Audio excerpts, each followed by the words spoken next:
Kevin, what sticks out in terms of just the different rotations and lineups that Steve went with today? What in your estimation worked, and what can you guys build on when you have so many different guys and experiment on so many different lineups? Yeah, I feel like we got a lot of guys that can play different positions, guys that can do different things out there. So it's on us to adjust to any lineup. I think one thing that it's non-negotiable is how we communicate on the defensive side. I feel like if we communicate, cover for each other on the defensive side, then offensively we could pretty much, play in a nice little flow, play with each other a little better once we get stopped. So no matter the lineups, it's just got to be on one. We got to be on one page defensively. Steve had insinuated that you guys still had a long way to go to get where you wanted to get to. I'm curious as to what you think you guys need to improve on to get to that point. Just more experience with each other. I mean, we looking at the long game here. I mean, we a team. Our real season. The real season starts. We want to be rounding out the shape during the playoffs, and so throughout this year, we definitely want to play great basketball in the regular season. I'm not saying that, but it may not be the start, the start of the season or first month of the season. We're still trying to figure stuff out, but we understand the long game, and we just got to keep grinding every day. Kevin, with James, he had 14 assists tonight, and we saw last year how he emphasized his playmaking. But under the circumstances, do you think he has to get back to being the prolific scorer that he has been in the past? Yeah, I think he's going to have to do both. I mean, I think that there's going to be certain games like tonight, when he can control the game by just getting 14 assists. It's going to be nice where he's going to have to get 30, So James is ready for anything, and he's been through everything in this league. So whatever you throw at him, he'll be prepared. But, each game may be different for us. So we just got to be locked in and ready.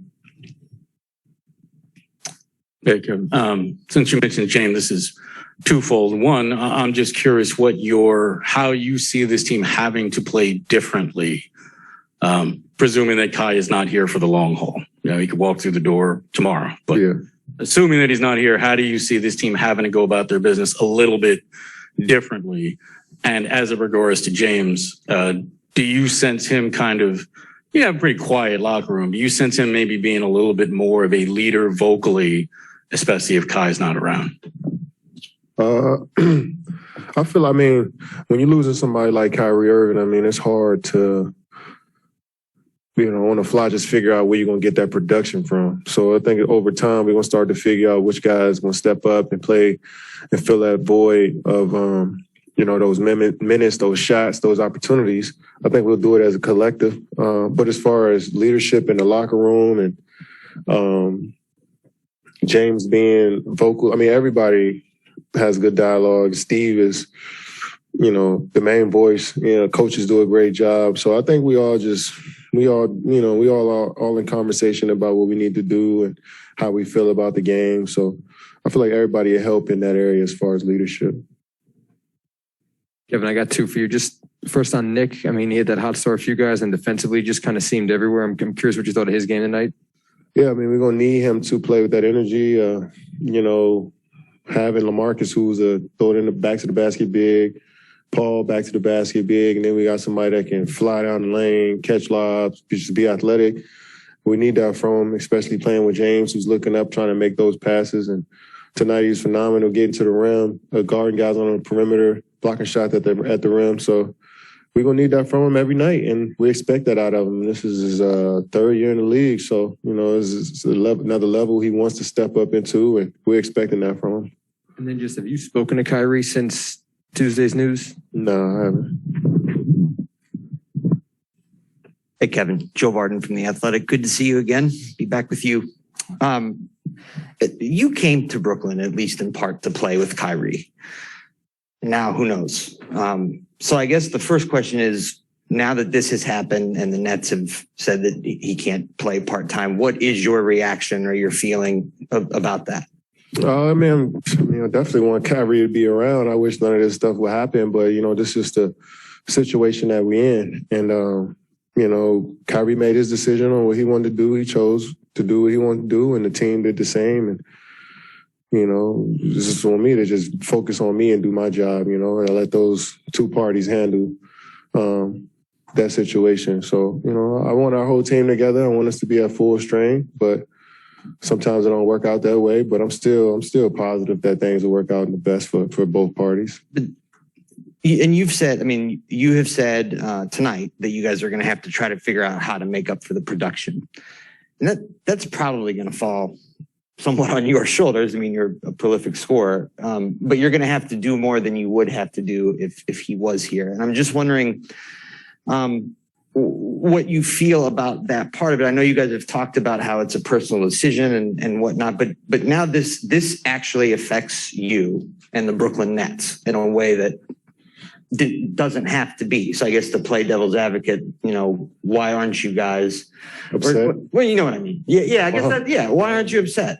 Because I mean, we still get to do what we love to do every day. We still get opportunity to play. This is not the ideal situation coming into the season, but you know, some of this out of our control. So what we can do is come in and focus on our jobs every single day. And what is being mad going to do? We're not going to change his mind. You know what I'm saying? So it's like, you know, we'll let him figure out what he needs to do and the team figure out, you know, what they need to do. And us as players, when we in the locker room, we on the floor, we're going to work with each other. So, you know, life is amazing. So I can't be too mad at somebody making a decision for themselves. You know, that's who am I to get upset at that, you know? So just focus on what we got in this locker room. And when Kai's ready, I'm sure he'll talk to Joe and Sean and they'll figure that out and they'll tell us. So until then, we're going to keep grinding. Last one, Brian. Okay. Do you worry about this sort of being a question once the season starts, keep going? Like when you have a team that has maybe like free agency, you know, all year long, keeps getting asked and asked and asked. Do you think that's going to happen with this, or do you think maybe you guys kind of nipped it in the bud in the preseason? I think it's going to come up throughout the year. I mean, it may not be an everyday thing like it is now, but I'm sure it's going to come up here and there. But we pros, we understand. We know y'all got a job to do, so it's on us to focus in on our job and answer the questions. I mean, we're not going to get irritated at what y'all ask. It's just part of the job. So, you know, I anticipated happening throughout the season, and we knew what we was getting ourselves into if something like this would have happened as far as media-wise. So, you know, get prepared now and just be locked in on your job and everything else to take care of itself. Okay, thank you.